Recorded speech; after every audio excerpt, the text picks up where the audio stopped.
మండల కేంద్రంలోని శ్రీ కనకదాస కట్ట దగ్గర సంగొల్లు రాయన సేన మండలంలో ఘనంగా 78వ స్వాతంత్ర దినోత్సవం మరియు 226వ సంగొల్లు రాయన జయంతి వేడుకలు ఘనంగా నిర్వహించారు.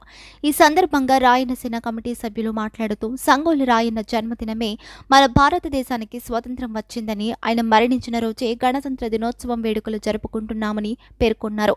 స్వతంత్ర సమరయోధుడు బ్రిటిష్ వారితో చేసిన యుద్ధంలో సంగొల్లు రాయన్న మొట్టమొదటి వీరుడు అని ప్రతి ఒక్కరూ అడుగుజాడలో నడుచుకోవాలని రాష్ట్ర ప్రభుత్వం మరియు కేంద్ర ప్రభుత్వం సంగొల్లు రాయన్నని గుర్తించి చరిత్రను పాఠ్యపుస్తకాలను విడుదల చేయాలని డిమాండ్ చేశారు.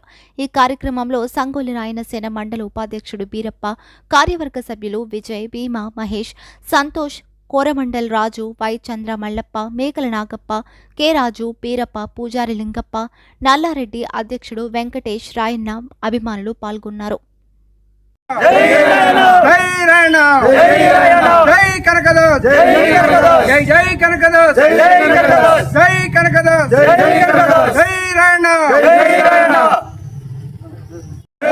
జాతీయ సంగొల్లు రాయన్న, జాతీయ సంగొల్లు రాయన్న, జాతీయ సంగొల్లు రాయన్న, జాతీయ సంగొల్లు రాయన్న, జాతీయ సంగొల్లు రాయన్న, జాతీయ సంగొల్లు రాయన్న, జాతీయ సంగొల్లు రాయన్న.